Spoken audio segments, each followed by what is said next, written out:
Kurt, and welcome back to the Kurt's Place channel here on YouTube. Well, guys, I'm back in my game room here now in North Carolina, and I wanted to bring to you another video on what the Skeletal pinball machine is that you actually see my pinball machine videos being played on. Now, I also want to mention, by the way, too, don't forget to click the subscribe button, like, and comment, and as always, thanks again for watching. So let me tell you a little bit about how the Skeletal pinball machine came to be, and then I'm going to show you all the details and everything involving the machine. Now, the Skeletal pinball machine you see in front of you, this was actually a 2-year project. Took me 2 years of planning on how to actually build this, and then the actual build time to actually build the cabinet took almost over 2 months just to cut all the metal and everything that's in this cabinet. Now, let me take you around here and I'll show you why it's called a Skeletal pinball machine. Now, you got to notice in most of your pinball machines and things you have, a lot of them have solid sides and everything. Not the Skeletal pinball machine. The Skeletal pinball machine was designed to be like a skeleton. So as you're going to see, it's constructed with shelf frames, and you can actually put your hand through it, so it looks like it's an actual skeleton. That's what makes it really, really cool. And you're going to notice it carries all the way through. The whole machine has a skeleton concept to it.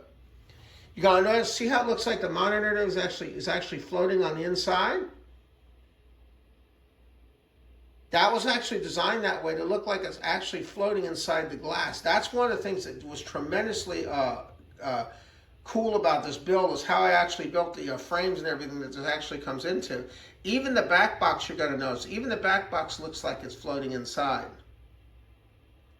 Gives a really, really cool effect, as you can see there, where it looks like it's actually floating. Now, if you're wondering how the actual machine was built, well, this machine was built with shelf brackets. This machine has over 300 shelf brackets that were all custom cut and painted and fitted together in what you see here. This is what took all the planning. All this had to be calculated and measured and everything to be able to put all these frames and things together too, and also to make it sturdy enough so it can actually hold together as well. Now, you're also going to notice too, another thing too that's cool about this machine is that it's actually mounted on casters. You're going to see there's 4 on each end. Now, these casters are designed so I can roll this around the game room if I need to do cleaning and things. That's why I actually designed it that way too, so I can move it for cleaning and things. Now, the actual monitors and things that are actually running all this, I actually have a Philips 30-inch monitor back here for the back box. And then the actual playfield is a Hisense high definition 42-inch monitor that actually handles the playfield.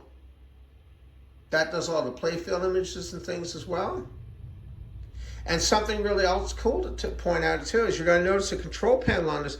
This is a fully functioning main machine as well. It has a Siemens LS32 joystick by stainless steel bolts, and there's also I can play all the arcade machines and everything as well on this too, using the joystick and everything that it has down there.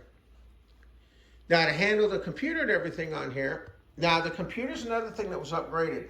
The computer was actually, I actually rebuilt the computer about 2 years ago. Now, believe it or not, the case and everything it had is new, but the actual computer, I've actually had that probably over 10 years now. It's actually running a Windows XP, and it works just fine for what I need. It does just fine running it in here.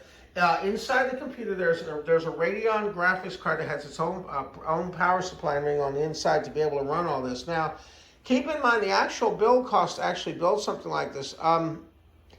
I don't know how much it would cost in today's dollars, but when I put this machine together, I spent almost $6,000 building the machine. The computer and everything I have in there, that was right around $3,000 to $4,000 with everything inside there. But remember, I had to buy all the materials. That's what cost a lot of money, was the materials to build this machine. The actual metal and everything that you're seeing, the actual frames and everything, that was over $500 for the steel and everything, for the frames and everything. Now, the other thing too is all the glass and everything that went in there, all the glass and everything that went in there. This is all custom cut glass. This is 1/4-inch plate glass that's tempered in here to be able to withstand all the, the distance and span and everything that I had there. The glass and everything alone, the glass that's down there, and then also the custom cut glass for the top that had to fit the frames. The glass alone was almost $500 just for the glass and everything too. But you're going to see what the end result is. It really, really came together nicely. Now, I want to mention too, by the way, the speakers and everything too, I want to mention, those are Polk Audio loudspeakers. The Polk Audio loudspeakers and things are actually powered by an Insignia amplifier that I have down below the machine. That's a 200-watt amplifier that basically pumps out as much sound as I need to basically power everything that you see in this room here. So it's very, very cool. Now, I also want to mention too, by the way, when you're looking at my channel, I have other videos and things that show you exactly, early builds and things when the Skeletal pinball machine was first built. And also keep in mind, this machine is also dedicated to my dad. My dad passed away 94, 95, and we always enjoyed playing pinball together. And this was a dedication to my father. I actually built this machine. I love playing it, and every time I play this, I always think about my dad. Now, I also want to mention, too, if you want to help to show your support for the Kurt's Place channel, I do have merchandise available. You can get things such as hats, mugs, and keychains. And I also want to mention, too, when you're watching a video, if you click on the top right-hand corner of the video, it's going to have links to have other videos as well. And I wanted to thank you once again, by the way, for checking out my Skeletal pinball machine here, review here that I have on my channel. And like I was saying, I have a lot of pinball videos and things on my channel already, but I'm going to be making additional ones as well. There's things such as the Pinball Hall of Fame in Las Vegas and some other places that I visited. And remember, when you watch videos, just click on the little icon on the right and it'll have links to have the other videos. All right, I want to thank you again for watching. Hope you all have a great day. Now, we will catch you on the next video. Bye-bye now. See you next time.